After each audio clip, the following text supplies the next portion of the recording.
আসসালামু আলাইকুম ভিউয়ার্স। তো ভিউয়ার্স অনেকের ফেসবুক অ্যাকাউন্ট কিন্তু রেস্ট্রিক্টেড হয়ে যাচ্ছে। তো সাপোজ মনে করেন আপনি ফেসবুক অ্যাকাউন্টে গেলেন, কোনো একটা পোস্টে লাইক কমেন্ট করতে যাচ্ছেন, সাথে, সাথে কিন্তু এই ধরনের লেখা আসতেছে your account is restricted from 5 হাওয়ার। অনেকের বা ১ দিন দেখাচ্ছে, ১০ দিন দেখাচ্ছে, ৩০ দিন দেখাচ্ছে। তো ভিউয়ার্স কি জন্য এটা দেখাচ্ছে আর কিভাবে এর থেকে মুক্তি পাবেন? সম্পূর্ণ ভিডিওটা দেখলে আপনারা বুঝতে পারবেন। তো ভিউয়ার্স দেন আগে চলুন ভিডিওটি শুরু করা যাক। তো ভিউয়ার্স আমি হঠাৎই ফেসবুক চালাচ্ছি তো পরে অনেক ফ্রেন্ডদের ফটোতে লাইক কমেন্ট করতেছিলাম।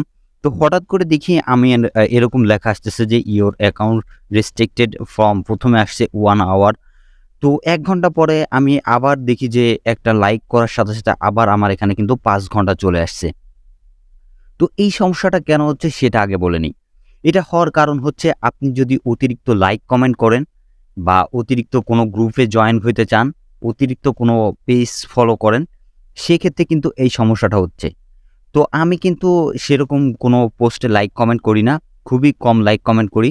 তারপরেও দেখেন আমি এই আইডিতে শুধু কয়েকটা লাইক করার সাথে, সাথে কিন্তু অ্যাকাউন্টটা এরকম হয়ে গেছে। তো অনেকের কিন্তু লাইক কমেন্ট করার ক্ষেত্রে হচ্ছে অনেকের বা এমনিতেও হয়ে যাচ্ছে। তো এটা থেকে কিভাবে মুক্তি পাবেন? তো এটা থেকে কিন্তু আপনারা জাস্ট দেখেন এখানে ক্লিক করলে যে চলে আসতেছে। তো এটা আমার 5 হওয়ার পরে কিন্তু এটা ঠিক হয়ে যাবে।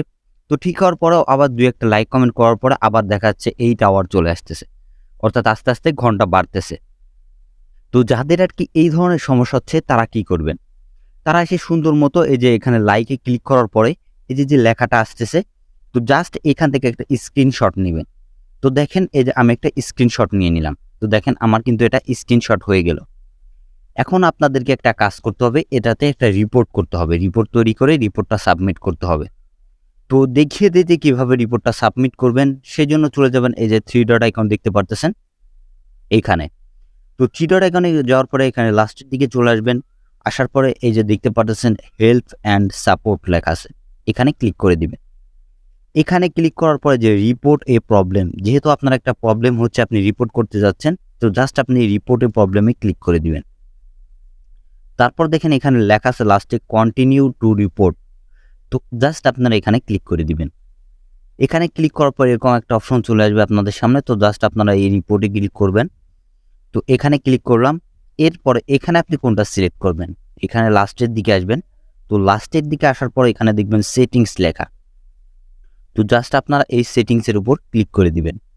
তো সেটিংসে ক্লিক করে দিলাম। সরি ভিউয়ার্স আমার অন্য জায়গায় ক্লিকটা পড়ে গেছে। তো সেটিংসে ক্লিক করলাম। তারপর দেখবেন অটোমেটিক্যালি একটা স্ক্রিনশট চলে আসছে এখানে। তো জাস্ট এই স্ক্রিনশটটা কেটে দিবেন। এরপর দেখেন আপলোড ফ্রম ফোন লেখা আছে। তো এখানে ক্লিক করবেন। এখানে ক্লিক করে আপনার যে স্ক্রিনশটটা নিলেন, সেই স্ক্রিনশটটা এখানে আপলোড করে দিবেন। তো দেখেন স্ক্রিনশটটা আমি এখানে আপলোড করে দিলাম। এখন আপলোড হয়ে গেছে। এখন এই জায়গায় আপনার প্রবলেমটা লিখতে হবে। তো এই জায়গায় কি লিখবেন? আপনারা আপনাদের নিজেদের মতো করেও লিখতে পারেন। আর আমি যেটা লিখবো আপনারা চাইলে সেটাও লিখতে পারেন। তো ভিউয়ার্স আমি আগে থেকে একটা রিপোর্ট লিখে রাখছি। তো আমি জাস্ট সেটা এখানে দিয়ে দিই। তো দেখেন আমি লিখছি dear Facebook team, I have got restricted problem in my Facebook account. Please solve my personal Facebook account problem as soon as problem. Thank you. তো এটা তাদেরকে আমি জানিয়েছি যে আমার ফেসবুকে এরকম প্রবলেম হচ্ছে, আমার রেস্ট্রিক্টেড দেখাচ্ছে এরকম প্রবলেম। তো সেটা তাদেরকে বিষয়টা সলভ করে দেওয়ার জন্য তাদেরকে বলেছি। তো আপনারা চাইলে এই লেখাটাও লিখতে পারেন। আপনাদের সুবিধার ক্ষেত্রে আমি এটা ডেসক্রিপশন বক্সে দিয়ে দিব। সেখান থেকে চাইলে আপনারা কপি করে নিয়ে এটাও সাবমিট করতে পারবেন। ভিউয়ার্স এখানে তারপর এইখানে ক্লিক করে দিব। তো দেখেন এখানে ক্লিক করে দিলাম। এখানে ক্লিক করার পরে দেখেন আমার রিপোর্টটা কিন্তু সাবমিট হয়ে যাচ্ছে। প্লিজ ওয়েট দেখাচ্ছে। একটু কিছুক্ষণ অপেক্ষা করতে বলতেছে। তো আপনারা এখানে একটু অপেক্ষা করবেন। তো ভিউয়ার্স দেখতে পারতেছেন নিচের দিকে কিন্তু তারা থ্যাংক ইউ দেখিয়েছে। মানে আমার রিপোর্টটা কিন্তু সাবমিট হয়ে গেছে। তো জাস্ট এখন আপনারা ওয়েট করবেন তাদের ফিডব্যাকের জন্য। তো এটা যদি আপনি আসলেই কোনো কিছু করে থাকেন তাদের কমিউনিটির বাইরে, তাহলে কিন্তু আপনার অ্যাকাউন্টটা ঠিক হওয়ার চান্সটা খুবই কম। তারপরেও যাদের অটোমেটিক্যালি এরকম হয়ে যাচ্ছে, লাইক কমেন্ট করতেছেন না, সেক্ষেত্রে তাদেরটা কিন্তু ঠিক হয়ে যাওয়ার পসিবিলিটি বেশি। তো আপনারা জাস্ট এখানে ওয়েট করবেন। ওয়েট করলে দেখবেন যে আপনাদের অ্যাকাউন্টটি ঠিক হয়ে গেছে। তো ভিউয়ার্স এই ছিল আজকের মতো ভিডিওটি ভালো লাগলে অবশ্যই লাইক কমেন্ট শেয়ার করবেন। আর যারা কোনো আমার চ্যানেলটি সাবস্ক্রাইব করেন নাই, এরকম নতুন টেক রিলেটেড ভিডিও পেতে অবশ্যই চ্যানেলটি সাবস্ক্রাইব করবেন। সবাইকে অসংখ্য ধন্যবাদ।